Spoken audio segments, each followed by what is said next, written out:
This guy is bringing everybody into shock, including me. I didn't think Josh Simmons was going to be able to participate this much already. We're going to break it all down, hang out tonight, something special on a weird Thursday night. So make sure that you join me. I'm looking forward to it. Let's get going. This is RGR Football.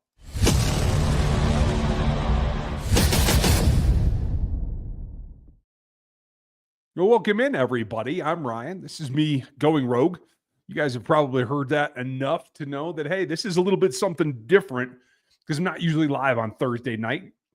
Gary usually does our content for Thursday. He had a little hiccup, so I thought I'd just sit down and we just chew the fat here and see what's going on. I am freshly back from yet another trip. My thanks to everybody up in Toronto where I just was. Appreciate all the hospitality. It was great. And I'm looking forward to the next trip as well. So if you don't know me, I'm Ryan. I've covered this team for a very, very long time. This is me going rogue. This is originally because I've been doing podcasting for so long. I needed to do something that was just me in front of a camera.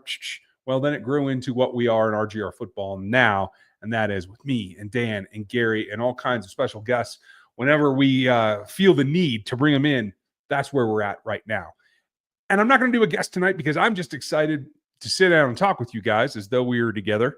I thank you for that graphic. It's sometimes just good to surprise people. I'm just going to put the comments into the chat. So if you guys are here, way to go. If Simmons wins the left tackle position, should we try and trade Taylor, even if we have to keep some? You know, it's an interesting thought, Lee, and I'll get to it in just a moment because the first part of that is the big question, right? Here's the thing. I don't think Simmons still is like, I don't think it's a good risk to take is the way that I feel, because it just seems to me like it's pushing for no reason. When you spent the money on Jalen Moore, pushing Josh Simmons to be a starter as a rookie just feels a little bit too far and a bit risky, to tell you the truth. Now, I know everything should be good. I have a strong signal tonight, but just so you guys know, StreamYard, our provider for the live streams, has been having trouble today with some of their tech side. So if something should happen, just bear with me and try to write it down. I'll be back with you as soon as I possibly can. But anything you get from Simmons right now, I think is kind of a bonus. I don't want to see them rush him too far or see them push him too hard, because he's got to be here for the long term. Now, I think what you see here, and Andy Reid, he generally is positive on players. He's pretty good at giving you a little bit of insight into what he really sees. And his comment that really stuck out to me was he's a guy that you got to push out of the building. And that's a nice way of saying that, hey, even though he's not slated to be the starter, he's in here, he's working, and he's not being selfish with his time. There were a bunch of reports before the draft about how his attitude was, and I think a lot of that was pre-draft positioning more than anything else. So it's good to make sure that we end up with the product that we expect to have. And maybe that means that he doesn't start. But there is that possibility. And so if Josh Simmons is good and healthy and everything's normal and we're down to really jump on to the train with him as a starter, I still don't think that you generally trade your guy, Jawan Taylor. That would require Jalen Moore flipping over to right tackle and winning a battle. I don't foresee that right off the bat, especially with the position change. That would also entail having to get a trade partner that's willing to pay at least a good chunk of the salary. And to your second point, Lee, if you had to eat some of that salary in order to get a trade done in that situation, that is a possibility. And I don't think that it's outlandish to come up with that concept. I think that would work. And if you really feel like you're that set, that's great. But then who's your swing tackle? Because then you're talking about going back to Wanya Morris, right? And I think we've seen the result of that. I think that is a risk. So it's incredible. Thank you, Dave, for your super chat. I appreciate you. I'm going to get you on screen here in a minute. And thank you, Gary. Gary is our resident OG. He runs the thing around here. He is one of our mods, and I appreciate you a ton, Gary. Thank you. I don't think you want to take that risk at lessening the overall depth. Now, what's the next scenario? It's if Josh Simmons wins the left, left tackle, if you're looking at me here, and Juwan Taylor's your right tackle. Okay, who's your swing? Jalen Moore. Now, that's a good situation to be in. That's what the Niners have been in. That's how he's performed behind Trent Williams, a guy that the Chiefs were trying to actively get for a time. The thing that becomes the rub there is now you're paying $28 million to your right tackle starter. You're playing $15 million a year to your backup, and that's an issue. So I'm not sure that this is what they really want to do. I think they just want to continue to let Josh Simmons have as much runway as he needs and just kind of see how it comes along. There's no reason to rush him. There's no reason to rely on him yet. There is always a possibility, too. There's attrition. We saw left tackle go down last year. We saw multiple not be ready to play, and you had to move a guard out to left tackle. So there is a possibility that if he does not inject himself into the starting position, that he becomes the swing tackle. And maybe you see him anyway. I think that's a much safer scenario to let him try to get through some of the season, getting practice reps, et cetera, to grow into that role without putting himself at risk. I don't know that any trade compensation that you got for Juwan Taylor would be enough to make me kind of put that at risk. Again, I would rather carry more salary at the tackle position than be in the position we were in last Super Bowl and the Super Bowl against the Bucs when we just couldn't protect. I want to have more bodies that are more capable, that have a better chance of overall protecting the quarterback. At this point, I want to overpay the offensive line for the next 10 years so that we never have to worry about Patrick not having enough protection. That's where I come down. But Lee, you certainly identify where the value is, and if they were going to get crafty, where they would try to do something. So, cheers. And I'll get to your next one here in a minute. Dave, thank you, buddy. Appreciate the support as you always do, and thank you, Gary, for nailing that one. I think, Lee, this is the same question, if I remember correct. Yeah, exactly. Only nice to see you, buddy. Tomorrow's final day of OTAs, then mandatory minicamp in a few weeks. Absolutely. So this is still just the first really big step. And then mandatory minicamp is a different thing where you get some of the veterans back. Like Kels has not been around much. We'll see if he comes back for mandatory. And mandatory means that you're there at the facility. You can show up at the facility, you can go to meetings and not practice and still not get fined. And that's what's going to be key for Trey Smith. We just did a episode on Locked On Chiefs tonight, and we kind of walked through some of those scenarios. So go check that out too. But that's the bottom line: is Trey Smith can be in the building and not get fined. Doesn't mean we're going to see him on the practice field. But that still pays off because I think his presence helps. I think it especially helps the rest of that line. And in particular, I was really happy with what Kingsley Suamataia had to say today. Not just that he loves his new position and that he loved it back in week 18 when they threw him in here. Turns out, like the outside of the first two games where he struggled, obviously as a rookie, the next two games that he played the most were both the Denver games against what was an outside edge rush that probably had him a little bit overwhelmed. But then when he moved inside to left guard, it was against Zach Allen, a guy that he knows and his cousin knows. And I think that being able to survive against a guy who had one of the top 5 defensive tackle seasons last year is a very good sign that, hey, maybe I don't have to be tackle. Maybe I can be worth my weight in gold as a guard, especially when you're trying to replace a Hall of Famer or a future Hall of Famer, as Joe Thuney definitely is. So you got to take, I think, your chances where you got the most bang for your buck, and I think that certainly works. So they can afford to ramp that up. You get Trey back, hopefully at least in meetings where he's not getting fined, which I think is the smart thing for him. But maybe he doesn't get out there. Maybe that gives Kingsley and Caliendo and Norzad in particular more chance to practice. Now, Wanye's not going to go away and lay down. I can see a scenario where Simmons ends up the swing tackle. Wanye and Caliendo end up the swing interior guys with Norzad being the backup center. Now, Caliendo could switch into that. That's a possibility. I don't really dig that as much. I think the odd man out is probably CJ Hansen, who I do think you can squeeze onto the practice squad and have another depth player there, because I think that you're going to have to take a minimum of 9 offensive linemen into the season on the 53, maybe 10. And there's just not much way around that. I just don't see it happening any other way. But Bradley, if Joshua Simmons is making that much progress with this injury, and I still consider him a swing tackle and maybe a starter, and that's kind of where I come down to. Like, better for him to be less pressured and less exposed, in all honesty, by not having to be the starter. I think that's really important because it allows him to not have what happened to Kingsley last year, where he's overwhelmed as a rookie for what is in this season no reason. I think that's critically important as we go through to keep him upright, happy, and progressing. Brian wants a signing. Well, Brian, I won't argue with you. They got about a little less than 11 million in cap space. We'll see, but there's got to be somebody come available. You know what I mean? I was intrigued when the Packers let Jair go. I just don't know if there's room at that position on this team. And there's a reason they let him go. They're eating some salary there too. So like, I think that could be a possibility. There is another one. Somebody put it in the chat here. A guy that I always keep my eye on because he is a reclamation project like the Chiefs generally like. I think I set that aside. Let me find that. Yeah, Jonathan pointed it out.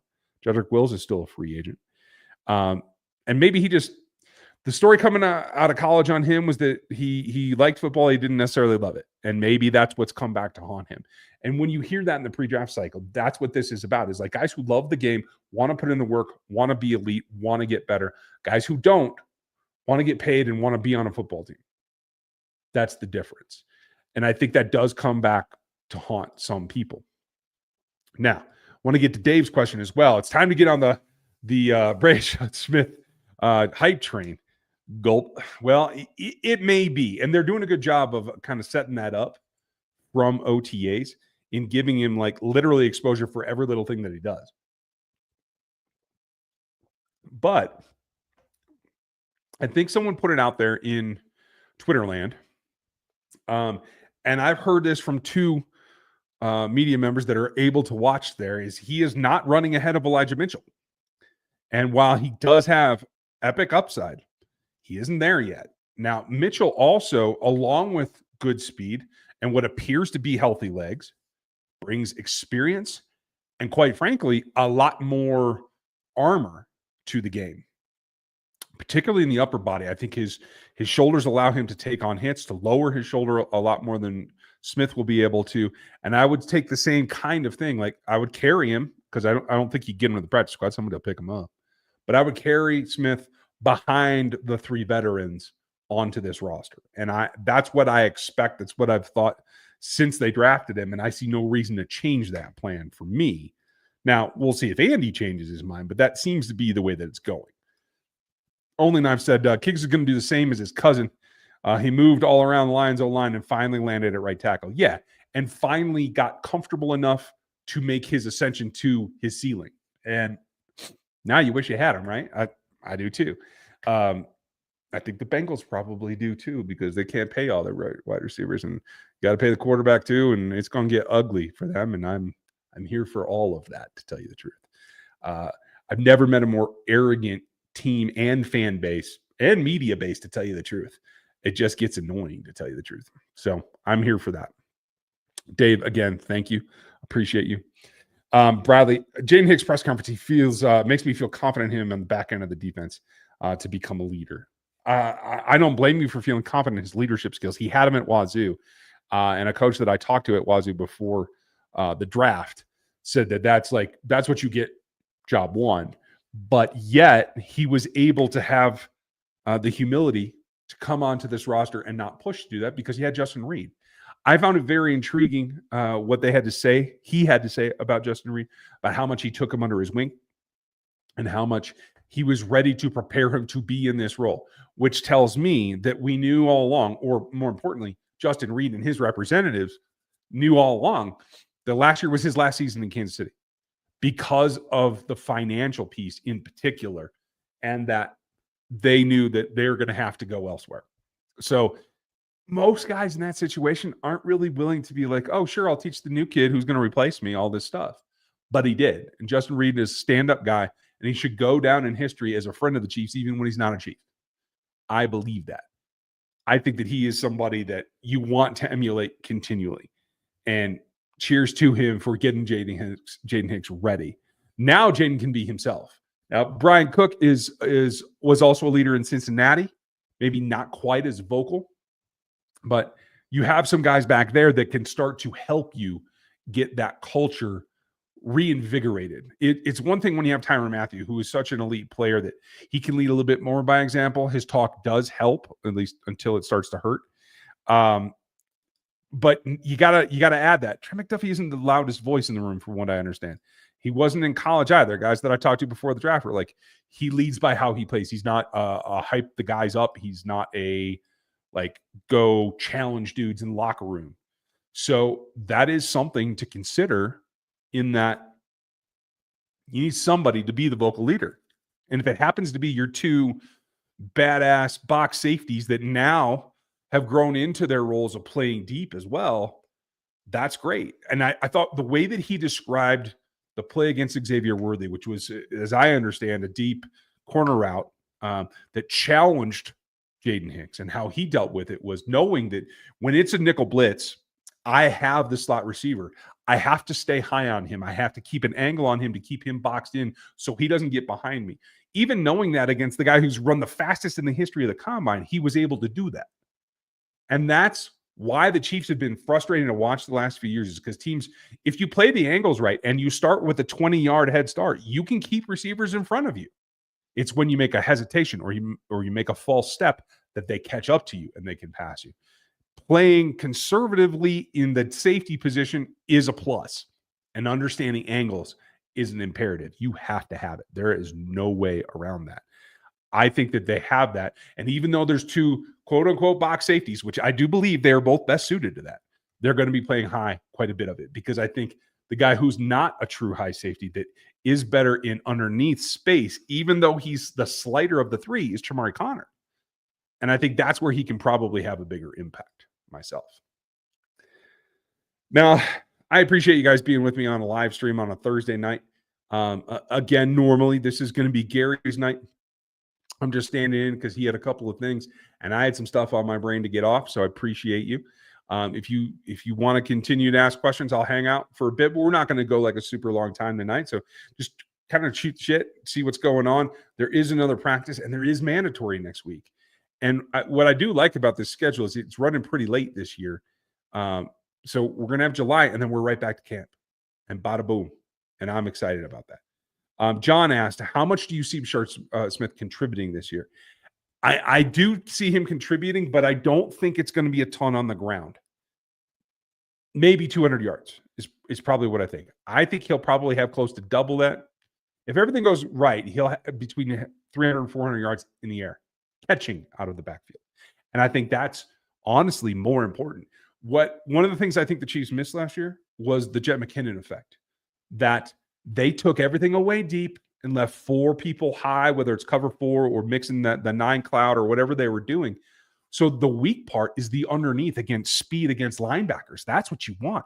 And so I think there's a great opportunity for him to play a huge role in the pass game from underneath.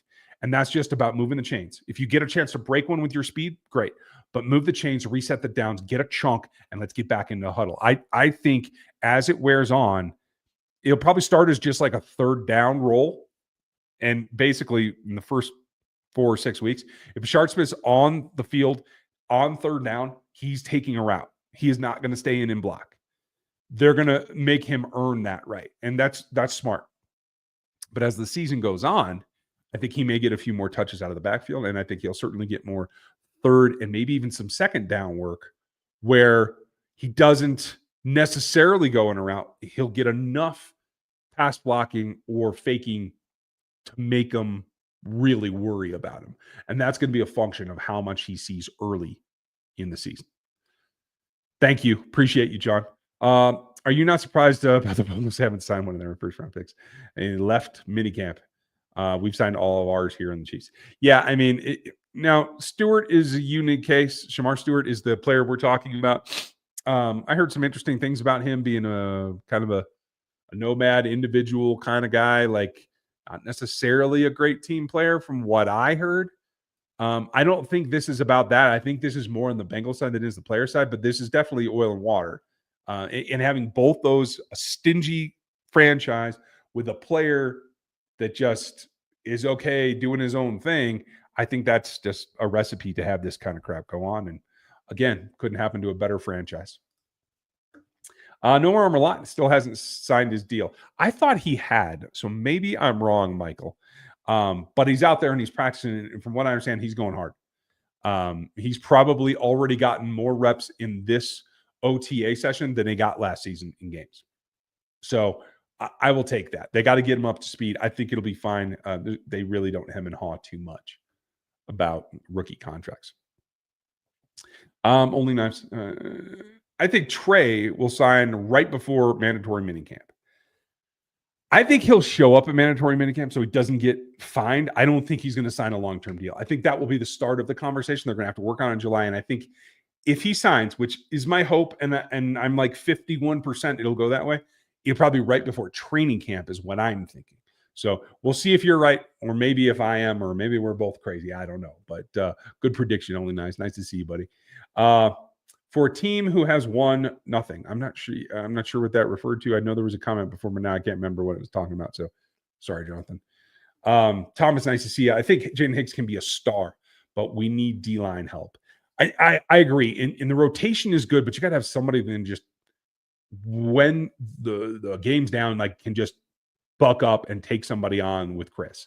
Like you need a duo on the inside, I think. Especially knowing that I really feel like teams are going to make a concerted effort to run on this team all day long, all year long, all the time. And I think they need more horses inside. I do like what Omar Lott brings, but he is more of a pass rusher than a run stopper. That is clear to me. It is not anything that I think can be argued with at this point. Can he get to that point? He certainly can. I think he can be a two-way player. I just want to I want to take it to the point where he's contributing the team without trying to put too much pressure on him to be an every down player that maybe he's not right. And he's not right this moment. So thanks, Thomas. Appreciate you. Lonnie, nice to see you, buddy. Hope all is well with you as well. I'm always trying, I'll throw something out crazy like a live stream on a Thursday night just because I can. I will tell you this. It's going to be a little bit haphazard. I've been doing the deck series. I hope you guys have been liking that on Tuesday nights. Just did one this week on Hicks and some of the safety work. I'm going to continue to do those because I just like doing that in outside the studio, doing something outside because it's summer and it's been pretty nice out here in Colorado. At least when I've been home, I've been on the road quite a bit for the day job and for sports for my family and stuff. So I'm just trying to piece it all together. I appreciate you guys supporting us and the whole super chat thing. Like our guy Dub Freak, appreciate you, buddy. We are doing pretty well. Busy summer. It's only going to get worse until we hit like August, and then we'll get that first week of August when I'm watching training camp and the kids are slowing down. Like that'll be my time to relax before we get to camp and we get to high school and bada boom, we're off and running again. He asked if Trey doesn't sign a long-term deal, are we comfortable playing him on the tag or do we need to trade him? Also, has there been any more info on Moore? Big love. Thanks, buddy. I don't think you're going to be able to trade him because it would require, in fact, if they don't get a deal done by July 15th. So let me take back my earlier statement. The deadline is not training camp. It is July 15th because that's the last day they can sign him. I don't think you're going to get somebody to trade for him because of the salary and because it will require a long-term contract. So I don't think anybody's giving it up for a player on the tag. And I think that July 15th deadline, Only Knives says it'll come the day before mandatory minicamp. I think it'll come on July 14th instead of the day before camp. I misspoke over there because I forgot about that deadline. But I don't think it's out of the realm of the possibility he plays on the tag, which is a risk for everybody, but that's the way some of these things come down. And I don't think it's the end of the world. So we'll see what happens. As far as Moore, I do not have any further information. I assume that you're talking about Jalen. I haven't heard anybody really say much. Everybody's just a little bit surprised that Simmons is in there, not really talking about Moore. So I don't know if that's just Simmons being elite or Moore being a veteran and not really mixing it up yet. But It's just, hey, it is what it is at this point. We'll see in camp. Nothing on the offensive line really matters until they put pads on. So we'll find it there. Also, on a side note, the other Sky Moore, has been getting a little bit of love for making a couple of plays, and kudos to him. I'm just not buying that it's long term. Oh, excuse me. It's one of those nights, you guys. I arrived home like 5.5 hours late yesterday on my flights, so it was quite a day. Raspberries, it's actually unbelievable how a fan base like the Bungles that hasn't won shit can talk so much. You're absolutely right. And sorry, folks, I know it's a family-friendly channel, and I strive to keep it that way. But when I'm tired, I'm going to slip every now and then, and more often when I'm wore out. What do you think about Furious George trade rumors? I haven't heard or seen anything from anyone that I trust that's even a possibility. It is not. They just put the 5th-year tag on him. That's never going to happen. You don't put a tag on somebody and then trade him, even though that does lock in his salary. I don't think that signals intention at all. I think people are crazy and wishful thinking. Now, George is better than I thought he was going to be. He has ascended past the ceiling that I had for him. So he, much like Nick Bolton, have outplayed my projection for them by a bit. And George still has upside. I'm worried that the injuries are catching up with Nick Bolton. I don't know how much more ceiling he has to reach. I do think George Karlaftis does. So let's see how he comes along, and we'll see where he gets to. Mark, how has Royals been looking? From what I understand, he's catching on pretty well. Not excellently. There's a lot in there. He and the other rookie, Noel Williams, having a little bit of struggles just early, just getting a grasp on everything, getting used to the speed of the game, but looking good at what they do. It's just fitting in with the rest of the team and the requirements and the dynamics there. I think he's going to play a role. Again, I think it's going to be a little bit delayed, just like we've said about Xavier Worthy last year, Rasheed Rice the year before that. Like, the first half of the season is still a lot about learning. And then you hit the bye week and you get to rest and recover and get your head out of the playbook for a little bit. And then you get to have that aha moment. And everybody after the second half of the season, after the bye week in particular, starts to look better.